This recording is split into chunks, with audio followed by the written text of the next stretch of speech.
Hello and welcome to episode 127 of the world's first Paul Weller fan podcast. I'm Dan Jennings, and 10 years ago I gave up my live streaming career as a radio presenter with one big regret: never getting to interview my hero, the legendary British musician Paul Weller. This podcast exists purely to solve that issue. Welcome to Desperately Seeking Paul.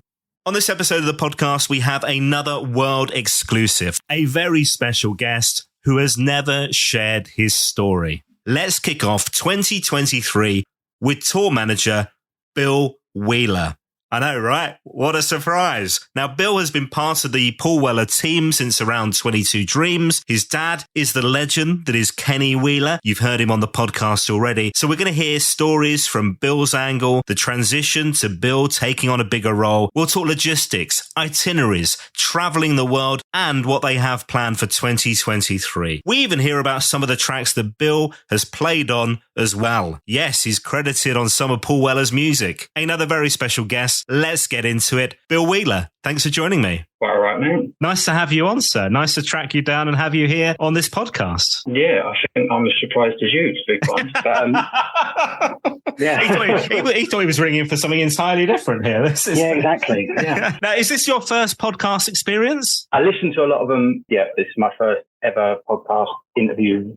Anyone really asks me any questions that aren't related to when are we leaving or where the fuck's the bar or something like that. So, yeah. You've got quite a unique reason for agreeing to come onto the podcast. So I've twisted your arm, but there's a reason why you want to come on. Tell me why this is. I can't lie. I am nervous because I've never done anything like this before. Probably like my father said to you when he saw it. But it's a bit weird, but I thought, fuck it. And my angle on it was to basically kind of say some nice stuff about my old man and Paul and just kind of thank them, really, because I've never, Wheelers can be a little bit emotionally repressed.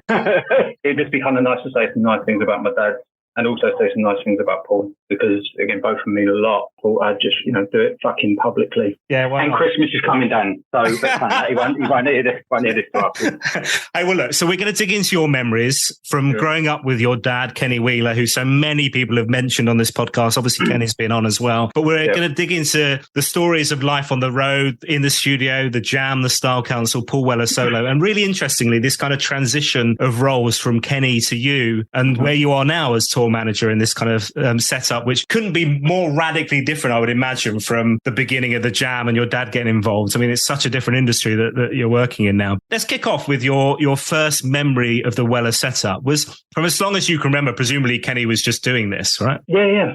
So, first actual kind of memories, if I'm being honest, it's a mixture between going to either gigs at the Albert Hall, which are kind of Style Council shows, or it was just kind of going into work with my old man and kind of like the Solly Bond up at Marble Arch and just kind of hanging out with him and John, Tanya, and I used to get on really well with like the kind of studio maintenance guy called Arthur. Oh, Arthur's come up a few times on the podcast. No, Arthur, basically, if I've got bored, Arthur's normally kind of kicking about doing something or like in the kitchen or whatever, and I still swear down to this day, he used to make the best toast, but I think it was basically just put a load of salted butter on it, so nice. The reason I was a morbidly obese girl. I've got a funny feeling somebody else has mentioned his toast as well. That's hilarious. Oh, it was cracking. He burnt it perfectly and just put a nice load of butter on it, so it was really good. But he was a really nice old man, so yeah, and kind of like seeing Nicky kicking about and me just kind of pottering around, really. Dave Liddell as well was another one. Dave Liddell was the guy that was there a lot. He was Paul's guitar tech back in the day. Obviously no longer with us, sadly. But and his son Andy actually has been in touch with me and listens to the podcast, which is lovely. So hello, Andy. Thanks for listening. Wicked. As a young lad, what were your observations on Dad in this role? What did his day-to-day seem to be like? Did it feel like this is show business, folks, or did it feel like a bit mundane? Or were you impressed by what he was up to? When I was young, I didn't really have a clue apart from, I knew he worked for a very kind of famous person. But I'd probably say how the Weller camp was set up, mundane sounds rude, but it was kind of like he had like a 9 to 5 kind of job. He'd kind of get up, leave the house, drive into work and kind of be back in the evening, normally, apart from when they were touring. Obviously then, the touring thing was hard on, could be hard on me, could be hard on my mum, my brother, Jazz. And, I think, my dad told kind of stories of like me crying, running up the road when he was kind of like in a cab on the way to the airport and all that kind of stuff. But, after a few hours of settling down, normally it'd be okay. When a couple of weeks you'd be back and I'll have a transformer or I'll have some kind of toy put in my hand. So, that kind of calmed me down. And then, it wasn't until I kind of got a little bit older, definitely in secondary school, was when kind of Paul had the bit of the 90s kind of, not come back, but, my mates started to really know who he was. That had its pros and cons. Now, I would guess that we're fairly similar ages, I would have thought, right? And I'm about to turn 42. Okay, well, I'm older then. So I'm 40. I'm 47. I feel like I'm 30s, but I'm 47. So that Weller solo period, that first kind of, those times of Wildwood and Stanley Road would have been when you were a teenager then. Yeah. So again, then that was when my mates were like into Oasis, Blur. And then obviously, then my connection was like everyone was kind of like impressed. There was a few people kind of would, I guess now class it as bullying, but would take the piss a bit. It's nothing bad or anything, but it just I got a bit of stick for it. But a lot of the mates were impressed. And then I started kind of going. I always went to shows, but then I kind of started going or maybe taking a mate or whatever. The Finsbury Park outside or Victoria Park, I get confused between the two. That's when I went to them. I think I was just throwing up outside the window of my dad's car on the way home because I just drunk too much free beer and The advantages of VIP. So you had the old lanyard around your neck. Lanyard and puzzle pieces. If you had a puzzle piece, you didn't have to pay for beer. And I had a big load of puzzle pieces. Me and my mate Top. Messy. As a music fan, I mean, I know that you play a bit as well. No, I have a guitar. I used to kind of mess around with it, but I couldn't say I really played guitar. Well, we're going to come to some bits because you are on some Paul Weller recordings, my friend. So we'll come to that. I know I am, yeah. And you can probably tell that I can't play guitar. But obviously you love the music. So, and you love music generally, right? You're a music fan.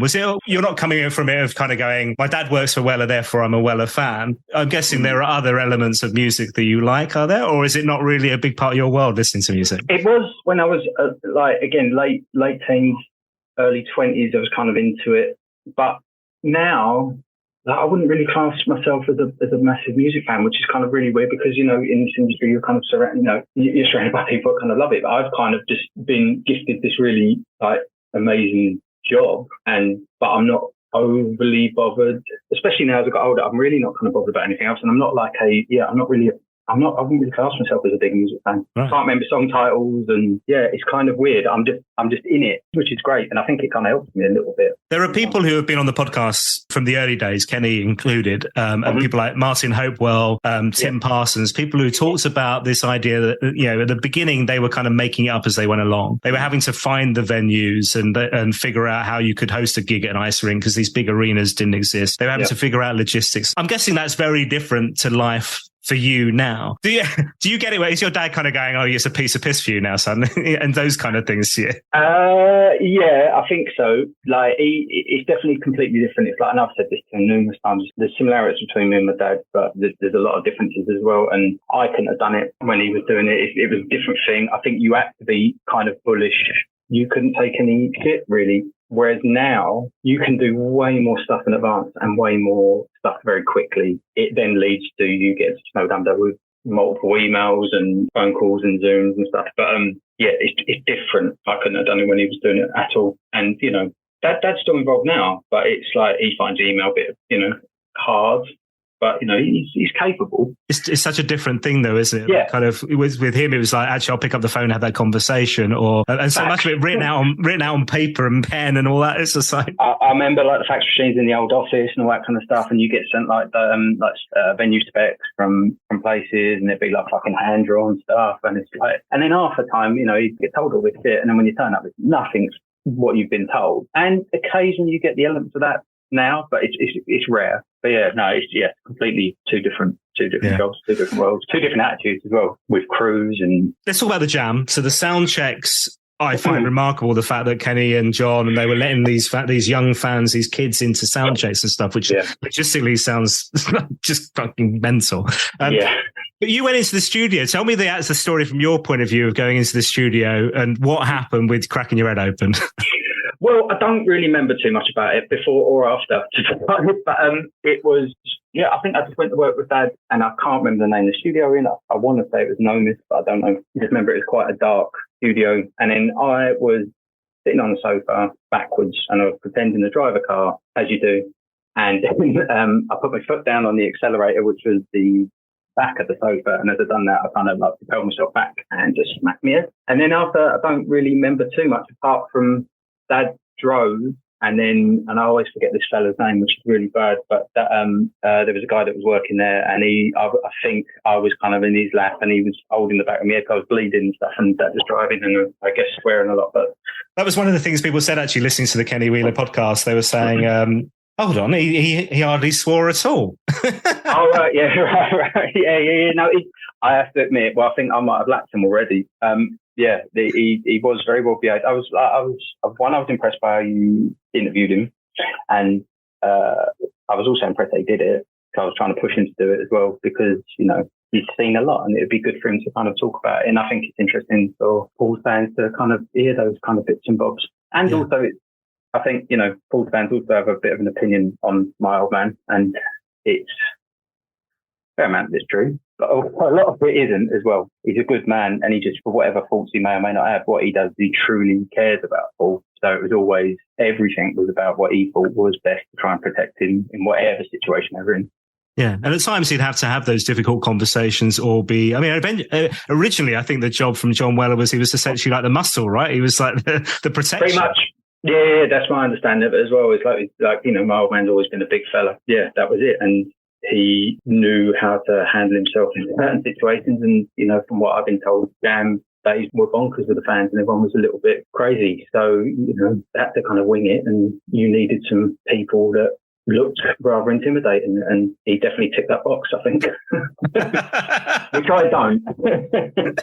I love these similarities and the things that are kind of vastly different between the then and the now. And so much has changed right now. So as a young lad, the Jam would go out on tour for a few weeks. They never did these kind of massive, long U2 Coldplay style things, which were like 18 months on the road. So your dad would go away, and he'd be away for a few weeks. Is that similar to you now? Is that your lifestyle? Is that when a tour happens, are you on the road with the band? Yeah. So basically, with how we do it is I travel with Paul. Likes to stay with the band, so there's no kind of like, there is no pretentiousness when you tour with Paul. He likes being part of the gang. You know, it is literally a band group, so I'll be kind of with them without being rude to anyone, designated adult, which is hilarious.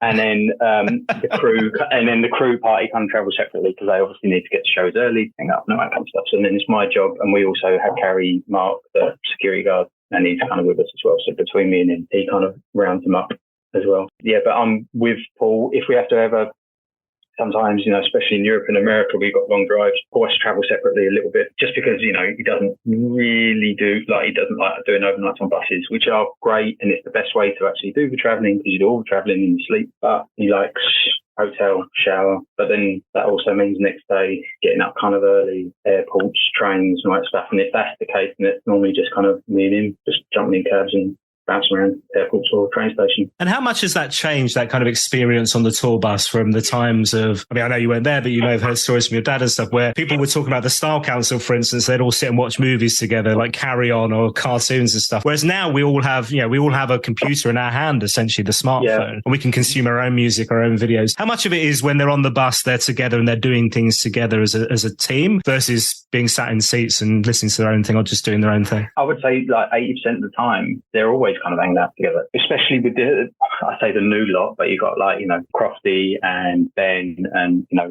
Pilgrim. And now Tom, I feel like I've forgotten someone. This is the thing, I go for it in a hotel whenever. Steve Craddock. Didn't forget Steve, he's always fucking been there, ain't he? They always just sitting around hanging out. It's very rare. I kind of go up, the buses will have 2 levels. So normally there's a top front lounge. That's where I'll go and hide. And then I'm kind of up there, and I'll be on my laptop kind of doing emails or pretending to be doing work. And the downstairs bit is where the kitchen is and where the kettle is. So, and then everyone else just hangs out down there. But they're always kind of chatting stuff, talking music, talking films, family. You know, it's all a very nice social. Everyone gets on. There's no dickhead in the party. It's just it's very relaxed. It's kind of got a bit of a family. It sounds shit saying it, but it sounds like it's got a bit of a family orientated kind of feel to it. You know, everyone gets on. We're just, you know, on the way to work, and then when you get in the gig, everyone just takes it, you know, seriously, wants to do a good job. But it's all pretty relaxed and stuff. Now take me through the day of a gig now, and what happens. So you mentioned like the crew getting there earlier, obviously setting up and stuff, but your job starts, obviously the alarm goes off in the morning, you're getting dressed, you're doing your teeth, you're having a shower, all that lot. But what does it look like? What does that day look like for a tour manager? For a tour manager, well, a lot of the work's done even before the tour starts. 90% of it is kind of done before. You know, you're the one that will book everything from trucks to hotels, to trains, planes. You're doing the show advance with the promoter. So you're sending in the nuts and bolts on how we like our shows to work.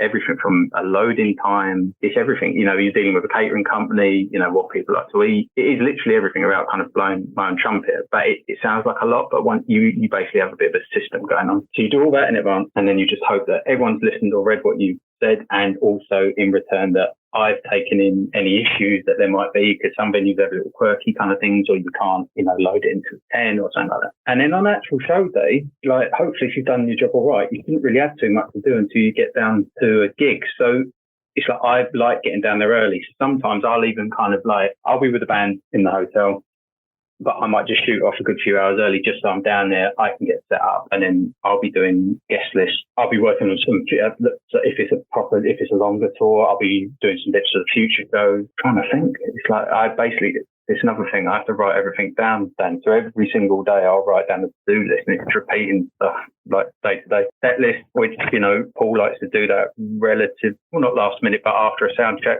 So I'll always put in the dressing room, a couple of set lists on the night before, or a few shows before, and then leave him a piece of paper in the Sharpie. And then once he's sound checked, he'll then kind of either go grab something to eat or just kind of scribble out the set list for us, and then I'll type it up, which if anyone has been given a set list, that's me, and the spelling mistakes are mine. I can't. I think I've got a few of those here, yeah. There you go, mate. Yeah, I can't spell for shit. So, and sometimes if they come a little bit late, it can be a bit of a rush, because we've then got to print out, we normally print out about 25, because it's got to go to everyone on the stage, it's got to go front of the house, and then Roger likes a nice little collection to distribute out to people. Yeah, wasting my printer ink. What's the feeling generally with the band beforehand? I mean, obviously this mix of I would guess this mix of excitement, but there's still nerves even after 45 years plus of gigging for Weller. Paul gets nervous, and all the band get nervous. Like I said, it's super relaxed.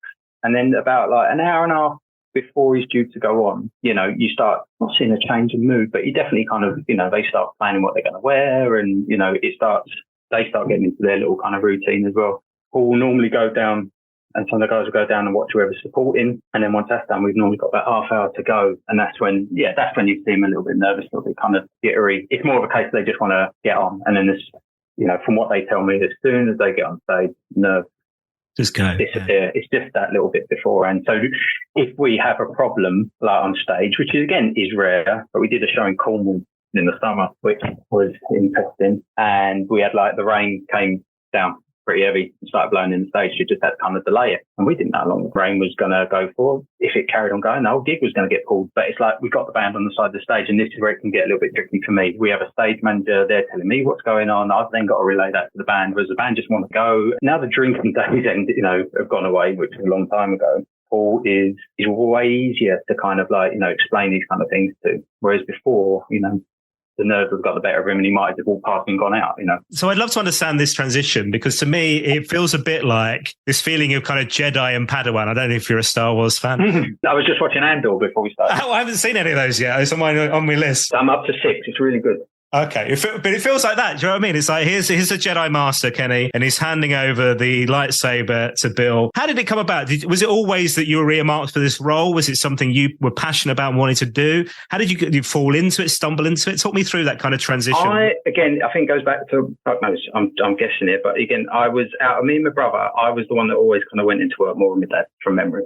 So I was always kind of about here or there. And then Dad, how he used to do itineraries, itinerary, which tells you basically what is going on for the whole tour. Used to obviously have done in a book. Now, things change. And normally, everyone classes it as a book of lies, because you can write whatever you wanted to in the start of that. And then 2 days in, it could all be bullshit with everything changing. But there was a period where Dad just started we had a computer at home, and, he's not the best typist, neither am I, but he just would kind of give me his handwritten kind of notes and get me to type them up. So I started doing itineraries. Then really my way into it, I think, was around about when I was about 22. And Dad, I guess, must have squared it away with Nicky. Paul's sister used to do the merch. And then I don't know if Nicky needed some help. And then Dad suggested me, or Dad kind of asked, would you be all right? Bill came out, started doing stuff. But that was my way in. I started doing T-shirts for Nick. And then kind of just always been about ever since then. The actual thing from going from merch to tour manager was just, I don't know, it was just kind of there. It was Yeah, they took me away. There were some tours. I got taken to America and Japan selling t-shirts, which is bonkers. But I think Dad needed someone there. It was also a bit of a time, and I could be getting my time those crossed over. Dad and John being a team for so long, when John obviously started to, take a step back or just couldn't be there all the time, Dad was then kind of on his own. It's a fucking lot, six, 7 band. It could be sometimes, and you've got like maybe 10 to 12 like crew out. That's a lot of people. And like I said earlier, I like to get down to gigs kind of early so you can be prepared. But if I'm only allowed that because, I've got Mark one end rounding up the band and, otherwise I'd have to be there because something happens. I'm no good that end. I think, Dad just used to kind of take me out because he just needed another pair of hands. And then, and I just kind of got more and more responsibility. And then Dad, couldn't travel to certain places. And then I think my first tour on my own was Japan, which sounds daunting, but Japan's a great place to tour because they do a lot of it for you. You send everything over and they're so organized over there. There's never a problem. It's like if you say you need this at this time on that day, it will be there. So doing Japan first time was good, but I got nervous before because I was also probably the youngest I was the youngest person on the whole thing. You've got all these crew guys who've been with Paul for a very long time. This was back when it was, I think, Whitey, I want to say as well. Well, this would have been just before 22 Dreams, I think, wouldn't it? Yeah. So I went out and then obviously everyone was drinking then as well. And I was in economy. Paul was further down the plane, but me, Mark, met Paul at, I think it was a Virgin plane. And we met at the bar there and I just had way too many and had to get put back in my seat and and I'm meant to be the one in charge. It was really, when I look back on it, it's really fucking embarrassing to be honest. And other people that are professionals probably thought what the fuck is going on here. But it was I'm putting it down to nerves. Well, there are some things I'd love to know if you've continued to tradition on as well, right? So, number one, the card school has come up an awful lot on the podcast. Yep. John Weller, Kenny, Paul, and pretty much anybody else who came into that got their fingers burnt and lost, if not their wages for the week, their house at home, for goodness sake. Is that still a thing? Is playing the cards still a thing? It's not. No.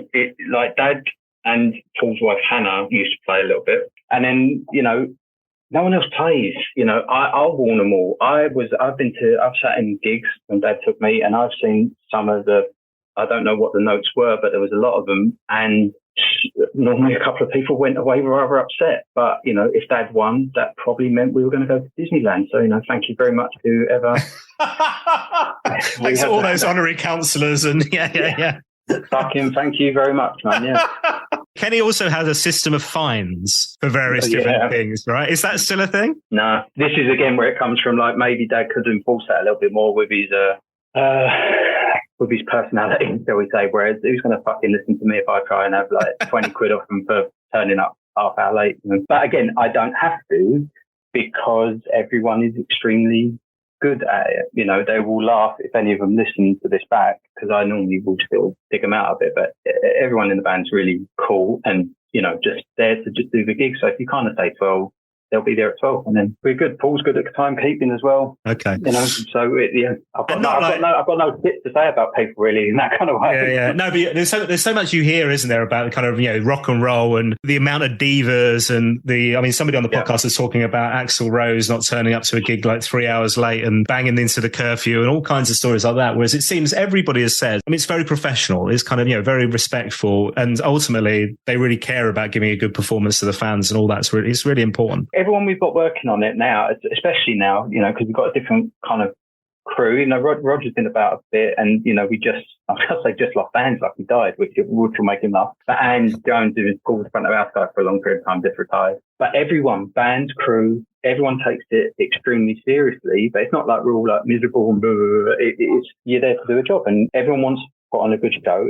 Everyone in the crew wants to make sure the band are happy, and 100%. We're all paid by Paul, and we want to make sure he gets what he wants. And he is one of the least demanding people for who he is. He is one of the most down to earth, just normal fellas to deal with. There's no diva behaviour with him whatsoever. If anything, he's more the other way. He'll actively go out his way to kind of avoid doing anything like that. So he's a really good, nice man to work with. He don't like early mornings. but a lot of people don't.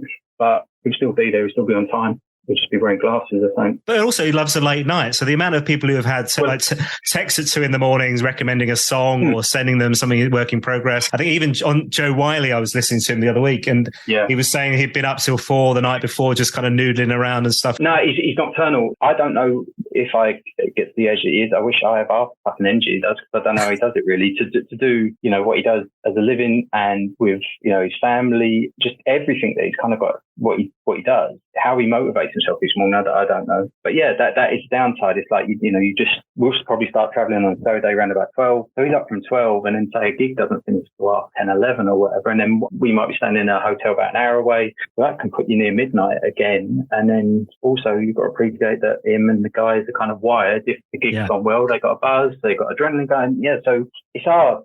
Traveling's hard anyway. But if you've got all that, and then I'm trying to say, look, mate, again, we've got another 3-hour drive tomorrow. You've got to be up at like 11 in the morning. I'm the arsehole. One other thing that I think's changed from what I can see of gigs as well is, and you'll appreciate this from your merch days then, it's the bootleggers. That doesn't seem like you'd come out of a gig and you'd have seen all the official merchandise, the official t-shirts. You'd come out and there'd be all these knockoffs. That doesn't seem to exist anymore, but that must have pissed you off back in the day, I'd have thought, right? Again, yeah, but not anything I can do about it. What am I going to do? Go up to some kind of like grizzled nose, like pirate that's been doing it for donkey's years and say, "Excuse me, sir, do you mind moving your feet down the road, please?"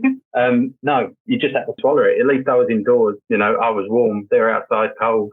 Sometimes John and Dad did try to do something about it, and you might have shifted them on. I don't know if he mentioned that there was a guy that owned Bravado, who basically started as a pirate, and now Bravado, one of the biggest merchandise companies in the country. Look after Paul now. Yeah. So again, that got me a job there for a couple of months. When I was doing merch, it was a little bit of a period of time where I stopped doing merch with Paul, but then they got me into Bravado, so I worked in the office there for a little period of time as well. Oh, so they were originally, he was a bootlegger, was he? Yeah, the guy that ran it, that's how he started. That's how Dad, I think, met him, Dad, John, Paul, in the old days. He was a pirate. And then, set up a company and made a shitload of fucking money. The only place we don't try and move bootleggers is Italy. It's mafia.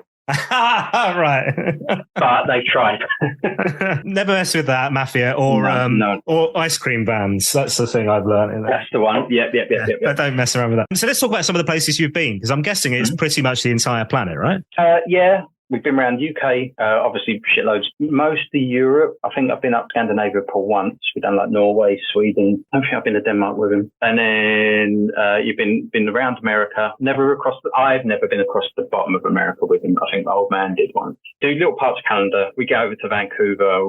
I've done Toronto. Don't think I've ever done Montreal. And then Asia's normally like a lot of Japan. And then I don't know if he's really done anywhere else in Asia. Australia, he went back to like relatively recently, first time in a while, and I love Australia. So New Zealand, he just hasn't. He had up until obviously the horrible shit that's going on. He had a thing about wanting to go to Russia, and we came close once or twice, but it was a good few years ago. But he's never been. I have with someone else, but I wouldn't be in a Russia about that. So here's a question for you. Can you remember your first credit on a Paul Weller album? I don't mean as a performer, but just your very first mention on a Paul Weller album, like a thanks to Bill. No. Nah. Fuck. I could remember the order of the albums now. What was the one after 22 Dreams? Wake Up the Nation. Got to be that one then, ain't it? It was actually 22 Dreams. Oh, was it? Well, there you go. Maybe it's my wonderful incorrect spelling on itineraries. Like I would have been doing merch. So, that was there. Yeah, there's a little thanks to both of you on that. But there are some other credits. So let's talk about this, because Will of the People, the most recent Paul Weller box set, I suppose, 3 albums of B-sides, remixes, rarities, demos. And there's a track called We Got a Lot. So this would have been around Sonic Kicks time. Right. And in the show, you're looking confused, but we don't even know you're on this probably. You'll probably do some royalties. In the notes, in the sleeve notes, it says, this was fun to do. It's got Bill Wheeler on fuzz guitar too, which is rare. This was done in first or second take, as a lot of these tunes were. So this was Sonic Kicks time, because it was also on the Dragonfly EP and When Your Garden's Overgrown single. So a song called We Got a Lot, you're on fuzz guitar. Any memories of that whatsoever? And that's Paul writing those sleeve notes, by the way. No. Who else is on it? Well, the interesting thing about Sonic Kicks is it's really hard to find out who's on it, because the album just lists a load of people, because I think they layered it all up on like digital editing, right? So it's on Pro Tools or whatever. I don't think they're quite sure who's on each track, so they just named everybody in the bulk of it. But you're on that. No, I remember the tune I did on Saturn's Pattern. Okay, so long time. Yeah. That's it. Yeah, that's the one. I obviously remember doing that one. And then there was a period which would have been a late night, which was me, Paul, and then Paul's cousins, Mark and Max, were in there as well. But I might have that wrong as well. But that's it, Dan. My memory's really bad. But long time, yeah. I remember doing that. That was done in 2 takes, and that was basically Paul working me like a puppet. I was just down in the studio, and he had an idea, and he came in, and he literally kind of like put a guitar in my hand. He had a guitar, and he said, "Look, do this." And then we walked in. I'd done it. Came back. We listened to it. I was kind of surprised. I still reckon Stan might have turned me right down. I don't know. And then he said, "Let's do it again." We done it again. Maybe I was fit at that time. And then it was like, we'll just stick with the first one. And that's kind of all I know about it. Then I went back in the office. Brilliant. We walked in, smashed it, left. Done. That's all you need. I'm retired now. I remember reading a bit about this where it said on the day of recording, like none of you knew this song. So like the whole band, not just you and Charles and whatever, but none of you knew this song. Paul comes in with it, and then like 1 or 2 takes, we're done. It's on the record. Yeah, that was it. It was good because again, it's like if I have any musical taste, it is kind of like I like really with anything Paul does. I always like kind of the more energetic, kind of rocky kind of song. So to kind of be on one and one he still plays now is kind of good. I haven't been invited to perform live. My fee's way too high, Dan. Even Marco Reese has had a go on the live stage. Come on, man. Yeah, Marco was wicked as well. Like that was good. Yeah, he was good. He was very nervous beforehand, but he held it together, and he's got more balls than me. If I ever was invited, I think Paul, when I was younger, asked me to introduce him, but I don't like talking in front of crowds, so let alone going out in front of a bunch of people. And the idea now just makes me shiver, and I don't know how they do it every single night. I don't like it at all. Well, I find the whole thing really fascinating about how they record now, because it's so different from the Jam Style Council days where a lot of the time, like these demos don't really exist. There's maybe like early versions of things, but it's not like he's coming into the studio with fully structured songs and stuff. And then you're bashing these things out in 1 or 2 takes. It's just unbelievable. I used to sit in the studio a lot. Now, not so much, because I just feel not like I'm in the way, but it's just, I don't know. One, I've got a lot more stuff to do, and it's just he just seems to kind of like, because it's his own studio and there's no time restraint, and he can just, sometimes it will come to him quickly, and he'll kind of, if he thinks it's right, but other times he's got no time pressure on him, so he can just take it, fiddle with it as much as he kind of wants to. And it is like he said, you've been down there, it's I guess you got the vibe. It's a relaxed. That's another relaxed kind of space. It's very kind of friendly, and it's a nice place to be. Well, look, I'm hoping to come down when there are more people there and seeing some of that stuff. There was one other one, actually. I don't know if you know this. So the deluxe version of that Saturn's Pattern album, you're on as well. And there's a cover version, I Am a Roadrunner. So this is in the Sounds of the Studio book. Steve Brooks is talking about it. So Steve Brooks says, there was me, Paul, Andy Crofts and Bill Wheeler. Bill started playing some grungy guitar over the track, and Paul liked it and wanted to jam it out. So that was one of the other songs as well. It's like I would have had a few beers as well. So, and it was a while ago, but I do remember that a bit more. But yeah, that, it would have just been Bill, go on. I would have said no, and he would have goaded me into it. And then, and I would have felt very uncomfortable. And, because you're in a room with a guy that does it extremely well, and who the fuck am I? Well, presumably Kenny never had any aspirations to play. He's never been on a Paul Weller album, I don't think, as any musician or anything, right? No, again, my dad's hands were, not really built for guitar playing, really. So it was, he did used to have a guitar, which I think I broke, but he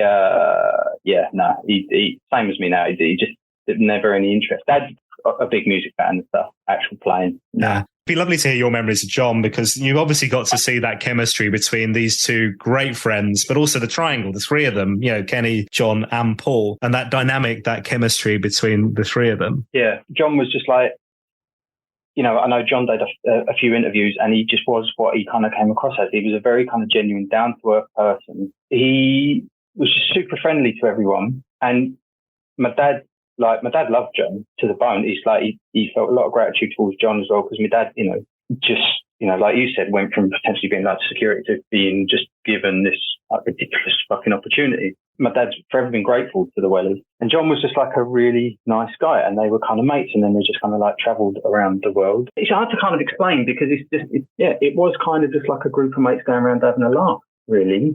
John was the manager. Dad did the job he needed to do, but then they would just kind of like sit in a room and play cards together, and then once the gig was done, they'd sit at a bar together and just kind of chat and do whatever. And I don't know. Again, I go back. I don't know how my dad, especially in the drinking days, I don't know how my dad did the job.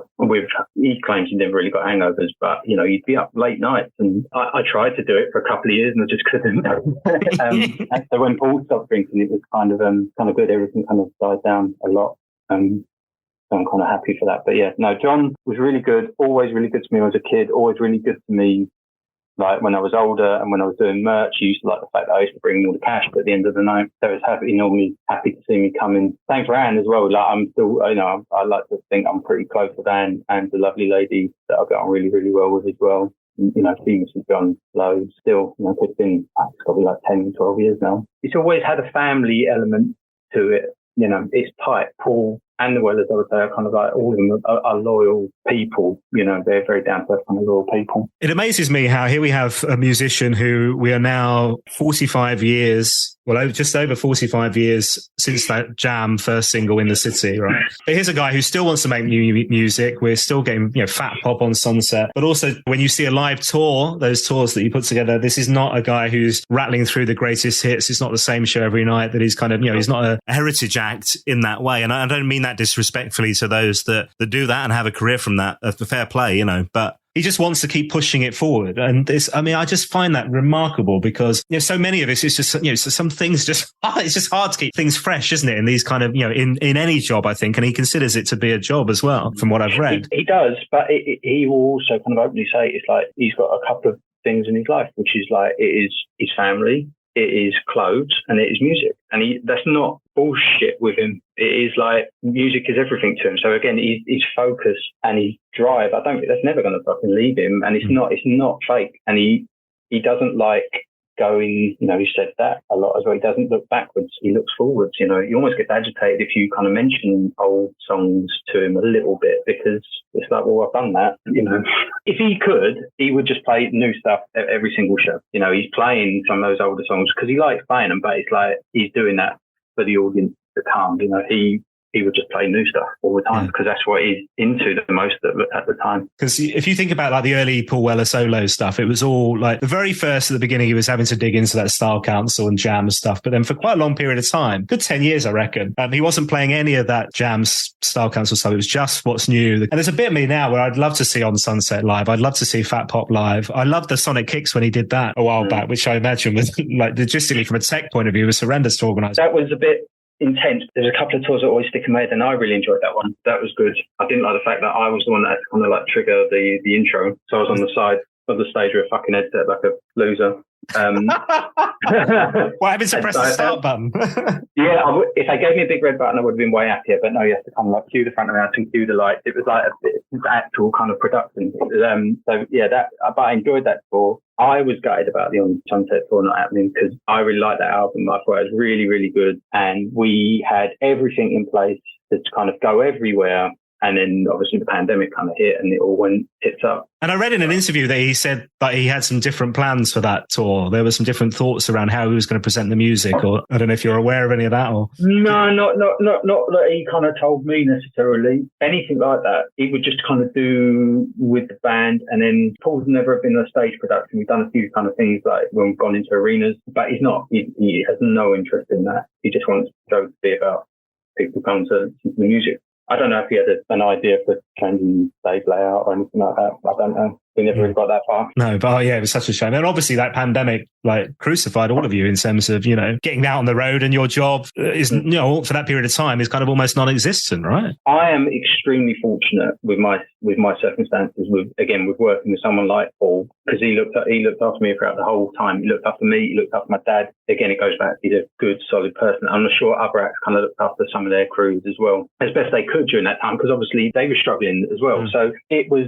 a weird time. It was kind of pretty busy though, in an odd way at the start, because as you said, 2020 was going to be quite a full-on year for us. We didn't know what to do. It was, do we just scrap everything, or it was like, no, don't do that, because, this isn't going to last. It's too long. You're hearing, in a couple of months it'll be fine. I think we moved European tours, I'd say about 4 times, because we were desperate. Paul was desperate. We were all desperate to go out and do them, and we didn't want to upset people. And people paid money. Everything was sold out, and it was just, there was no kind of real guidance. So everyone was kind of going with their gut. Hindsight, should just cancel everything. But no one was to know. It was really kind of odd. But the first couple of months, it felt like you're forever on a Zoom call with either me, my dad, Paul was on a few, and obviously Mooney, who doesn't really, get spoke about too much, but Claire's like a ginormous part of this as well. But yeah, just trying to grapple everything was kind of hard, while also seeing friends struggle. I've got like a really close friend called Jane Deedy, who's a tour manager, who's I'm working with on little bits now. Like amazing, a really, really nice lady, and her work just stopped for like 2 years. And I've got a lot of friends that just kind of found it really, really hard. And when you look at government, especially in our industry, you just got, there was no support for the arts and the entertainment industries at all. Absolutely fuck all. They opt out like venues, which, fair enough. But the actual people that keep it going, they don't fuck all for. And it's partially, I kind of find like, I don't want to rant about this, but the industry, I think itself is to blame, because it doesn't really have any, in my personal opinion. One, no one in the outside world knows what a tour manager does, really knows what backline tech does. No one knows really. But there's also no organisation around it. It's like everyone is self-employed, and you just kind of, most people fall into this. There is a generation now coming through where you can go to track and do college courses, and it is getting out there a bit more, but there was no one looking out for it, and there was not one voice. You had like the We Make Events thing trying, but it didn't get a lot of traction. It was really hard. So to get back out is great, but it was still hairy when we finally managed to get those UK tours done at the end of last year, and then even the early part of this year, it was there were even some dates where you had to, like, I think Paul got COVID, or a member of the crew got COVID. I was shitting myself that whole period of time, because again, didn't know how to fucking handle it, and everyone's got their own views on it and all that kind of stuff. And it was just we started the one in October, and we lost a couple of, again, they didn't die, but we lost a couple of crew guys quite early with COVID, and then we kind of like, well, we've really got to really tighten up what we're doing and just try and create the tightest bubble possible, which is really hard when fundamentally you're traveling around, which you weren't really meant to do, and going into venues with lots of people, which you weren't really meant to do. We kind of learned our lesson pretty quick. We tightened everything up really quickly, and it was really hard for everyone. It was really hard on the band. It was really hard on crew. It was really hard on Paul, because it meant family couldn't come out. We don't have lots of people backstage, but everyone's got kids, and Paul's got a lot of kids, and they'll come out to shows. Hannah will join us and all that kind of stuff. So there's always people milling about. To be away for like 3 weeks and Paul not see, like, the younger kids especially, was really hard on him. And then I also kind of felt like the bad guy all the time, guys, we've got to do this, we've got to stay here. And, this, it was so anti what you do when you go out on the road, because, it's meant to be a fun experience, right? Yeah, and it wasn't. And I felt like, I personally felt like I was the one ruining it for everyone and making it feel like it was, it is work, but it was just, I felt personally like, not lonely on that one, but I did feel kind of like, you can feel kind of on your own as tour manager anyway, because you're kind of like the middleman. You've got crew, that's a group. You've got band, that's a group. And even though I'm with the band, it's like I am also a bit separate. But the band, again, everyone's really great integrating and stuff like that. But in that particular tour, it was kind of hard, because I don't like telling people what to do. And my thing was just trying to get to the end. That was it. It's get to the end, and then everyone's got money in their accounts, and everyone played the gigs, and fans got what they wanted, and that was the goal. So to get so close when everyone tried their hardest, it was kind of gutting, and then it was also a bit of a scramble for me, because we had to send everything back kind of quickly. We had to get announcements out, which, it was just a bit, but we couldn't get around it because it's public now. It was Paul that got it, so you can't get around that one. You can't really, can you? Yeah, if I walk out, you know what I mean? I've got one, well, you know, I've got 3 songs. So apparently I know 3 songs. If everyone wants to hear that for 2 hours. We have to get one of those songs in the set list for you up. That's going to be my next mission. There was a quote from Paul, actually, in one of the books, which, as you were saying that, just made me think about you. So let me read it to you, right? This is about Kenny. And Paul said, Kenny is the one who cops the most flack. I think I read this to Kenny as well, actually. A tour manager's role is the toughest in my opinion. They get it from all sides, band and crew, and at times from promoter, manager and punters. He said about Kenny, he's had near heart attacks over us, me and Papa John, but I love him because he's always looking out for us. I hope he knows that, this grizzly bear with a heart of gold. And I love that quote. I thought that was wonderful. But it does seem from what you're saying, the kind of bit about flack and the kind of, the toughest role. I think Paul would still say that now. But what do you think he'd say about you? One, I'd argue I ain't got the toughest one. And it is also different now. Again, everyone's attitude on the road is different. There's a less, I'm not necessarily talking about bandit, there's less kind of there's less of a rock and roll element. There is more kind of professionalism to it. So any kind of aggression there may have been from even crew guys, there's not the edge there used to be anymore. It's definitely more of a team thing. So I don't even want to be as rude to say a generational thing, because, we've got some older people on the crew as well, but it's just different. And, people just have a bit more of a professional attitude now, or have learned to have a bit more of a professional attitude. So there's nowhere near as much confrontation as there possibly had to be. I like hanging around our crew. I think we've got really good guys. It is normally a lot of laughs, and it's fun. So the stressful times, I would even say with my dad, it's way less than he has. But what Paul would say about me, I don't know. I don't know, really. Less of a grizzly bear. Oh, yeah, less definitely. Yeah. I ain't got any of that element in me. I don't know if you call me a sarcastic little prick, because I'm not. I don't have any aggression in me, but I can be a little bit sarcastic, shall we say? I class Paul's family. I class his family as my family. He means a fucking lot to me. I'll forever be grateful for him, John, whoever it was, to give me the opportunity to have a go at this, because I was going nowhere. I worked in a fucking call centre, and no offence to anyone working in a call centre or whatever, but it's just like I had no direction.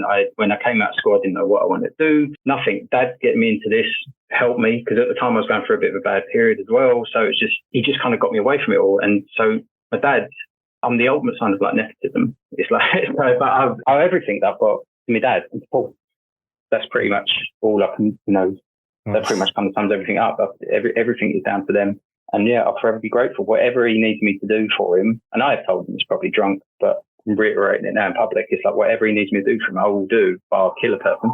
And that he'll think about, at least, Yeah, well, I'm sure there's someone else who can ask to that. But yeah, me, no, I wouldn't do it. But I owe everything to him. And same to my dad, I've got to travel around the world with my old band, which very few people get to do. And I've had a very fortunate and lucky life so far. Now, look, it would be remiss of me to not ask you, as you're on, about plans for 2023. And obviously, we're not expecting to have the big reveal of a massive tour or whatever, but are there things being planned for live shows for 2023? Hopefully, yeah. Fingers crossed there'll be stuff. The issue we've got now is just like what the issue is with everyone in life at the moment is everything costs more. He's very involved in touring. It's like, we, Claire, me, Kenny, Dom, the accountant, we organise everything, but Paul's involved in that a lot as well. He has a lot to say, even down to like ticket price. He's very kind of involved in things. He thinks about the fans. He wants everything to be affordable, but at the same time, things are going up. Fingers crossed we can make stuff work. It's what he loves to do. And we want to get him out there so he can do it, And fingers crossed we can make that happen. And I would guess, again, like, more territories than the UK would be the ambition. I know Kenny talks about Japan, Australia again at some point. I imagine, getting out further afield would be the desire at some point. That's the plan. Whether or not we can make it work, we really hope we do. But it will be to try and get to everywhere that he can, where he wants to play. Yeah, so fingers crossed. And same here, I need to get my BA, my points back. yeah, exactly. I would imagine that Paul's not a massive fan of this new thing, this flexible ticketing price thing. Have you seen this, where the price of the ticket goes up based on demand? No. I was trying to buy tickets for Depeche Mode the other week. Right. Logged on, massive queue of people, obviously. You get to number one, and the price of the ticket is fluctuating due to the demands of the price. Yeah, so suddenly it's like 150, 200 quid for one ticket, and you're like, this is unbelievable. Where did this come from? I did not even know that was a thing. That is disgusting. It's the same thing. It's like I say, everything costs more, but I hate the fact that obviously it shouldn't then be about like them using that as an excuse to rip everyone off. Well, yeah, I mean, Blur don't need to be charging 120 quid for a standing ticket, do they? Come on now, really? No. How many's in there? 90,000 people, whatever. It just, no. Look, don't get me wrong, everyone's got to make money, but fuck me. I think it's even before the pandemic, there was a problem with ticket pricing for a lot of people, but even now more so. It's not fair. You can't keep gouging people, but Well, I'm a football fan, and football tickets fucking same as well. So yeah. Well, don't pass that on to Paul as an idea, will you? The fluctuating tickets thing. No. I wouldn't even have to bring that up with him. He'd hate that, I reckon. Yeah. So, Bill, I should say, so I love the fact that in front of you, you've got a bunch of Post-it notes of things that you wanted to mention or just to jog the memory and stuff, right? So you did your, as I do, similar thing here, right? We like the prep. We're all about the preparation, right? Project managers at heart, in a way. What are on the Post-it notes that we've not mentioned? I'll send you a picture of this. Normally when I do a tour, I'm a Post-it note person. I'm looking at about 9 Post-it notes here because I had to write shit down. So we got one that was Paul told me, or broke the news to me, and I can't remember what age I was, but I was old enough to have done this math, that I was actually a part of my mum and dad's wedding. And my mum and dad got married in August, and I was born in February. So, yeah, I was there. I never kind of figured that out. I like the fact that came from Paul. Yeah, it was in a bar in Japan. I know, I remember it, and it was just like, oh, fuck yeah. You know, so my mum was, pregnant when she got married. Sorry, Mum. What else is going on there? Paul was the only person that knew I was going to propose to my wife, my current wife. Not the next one. No. Yeah, he's the only person. We were in America in a cab on a tour, and I think we were going to a gig in, I want to say it was in Albany. Can't remember. But yeah, I said I was going to propose at the end of the tour because she was coming over and spending some time in LA. He said yes. Cool. You know, this is a Zoom. You can see my face down. What else is on it? I once got to allow David Hasselhoff to come up and stage at Coachella. No. And that was one of those. Yeah. He was at the bottom of the stairs. And again, I don't really get starstruck. Definitely not by musicians. But it's like, he asked to come up on stage. I was like, you're fucking David Hasselhoff. I love Night Riding. So crack on, mate. Did he play with Paul, or what did he do when he got No. He just came up to what? Apparently he used to go every year. He was extremely tall, dressed in all denim. So yeah, he asked if he could come up, and I said yes. Paul and Hannah, I think Hannah might have been a bit more the instigator, introduced me to David Beckham, who I'm a gigantic fan of. Before this guitar stuff, shall we say. Where was that? What was the scenario of that? A gig or? Yeah, I think it was an Noel Gallagher gig at Brixton Academy, and Paul was playing 2 songs on it. So I was there with Paul, and then got wind. I think Hannah mentioned, he might have texted me before I got down, then he may have got wind that David Beckham was coming, and I kind of hit myself a little bit. But I would never have gone up and asked. And then I was up in the dressing room, and Hannah came and got me and said, you're going to have a picture with him. We discussed, because he likes pie and mash, I like pie and mash. We both go to the same pie and mash shop with Morecambe Abbey. I said, so I sounded like a full-blown stalker. And I think that is about it. One earliest memory was I sang a nursery rhyme, I think, to Paul and Mick Talbot when I was a little kid in the studio in Maida Vale. One of my earliest memories in the studio. I wonder if the tapes were running on that. I don't know, but it'll be another credit. You've already that would be on something. For me, I'm owed some money up. I can tell what he's typing the email frantically now. Hey, Bill, this has been so lovely spending time in your company, man. Really, really lovely to have you on. I know so many people are going to enjoy hearing your story and your tale of life within the crew and stuff. So thank you so much. I do have 2 questions for you before you go. So you're allowed one Paul Weller song for the rest of your life. It can be the Jam, the Style Council, or solo. What are you going to go with? I used to nag him about playing Brushed all the time. That's been in there. That's back in the set list recently, right? I know, and I am taking full credit for that. But it was ages ago. When I was doing merch, me and my friend Phil used to come out and do it. Phil used to go in and sound check and go. He never used to listen, but the Brushed is the one. And then final question, you'll know, obviously the purpose of this podcast is to talk to lovely people like yourself who've got these connections, these stories, these links with Mr. Weller. But it's for me to get the interview with Paul that I never managed during my radio career. I mean, God knows when this is going to happen. Surely this has got to be the year 2023 and all that. But if it happens, what should I ask him, Bill? Who's the better tour manager? Has he ever had anybody that hasn't been a wheeler? Because that would be really awkward. There was. Fuck me. There was. Again, following the theme, can't remember the guy's name, but there was obviously one. There was a fella in the Jam who used to do it. But who's the best wheeler tour manager? Let's put that one. Put that one in. Brilliant, Bill. Thank you so much, man. I really appreciate you coming on. Nice Thanks a lot. All right, mate. Nice one. Thank you. Take care, mate. Well, that was lovely. My thanks once again to Bill Wheeler, tour manager at Paul Weller HQ. What a joy. What an episode. What a guest to kick off 2023. Do head to my website for the show notes to this podcast episode, including links to the songs that we talked about. It's paulwellerfanpodcast.com. And whilst you're there, you can show your support by heading to my store. We've got exclusive merch, our first official podcast mug, and you can also buy a virtual coffee as well. On the roll call for doing exactly that, hello to Grant. Hi to Chris Carubba, who says, buying a coffee on behalf of my dad, Enzo, the biggest Paul Weller fan in the world. Love your dad. Happy birthday.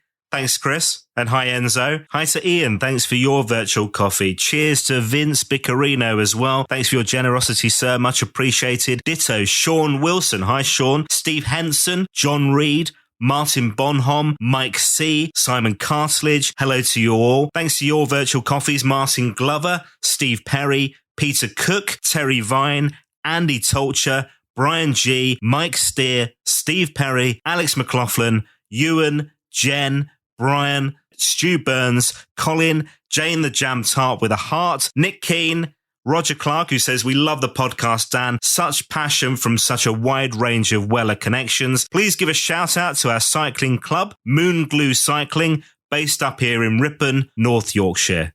Well, hello to you, Roger, and thanks for your virtual coffee. Thanks also to Mark Zalkman and Brian. Cheers very much indeed. Really appreciate your virtual coffee and your subscriptions. Get involved if you're interested. paulwellerfanpodcast.com and just head to the store. Thanks for all your support, folks. Do make sure you follow, you subscribe wherever you get your podcasts on Apple, Spotify, Google and more. You'll find me on social media as well. You can get in touch on Twitter @WellerFanPod or on Instagram and Facebook. Just search for Paul Weller Fan Podcast. Thanks for listening. I'll see you next time.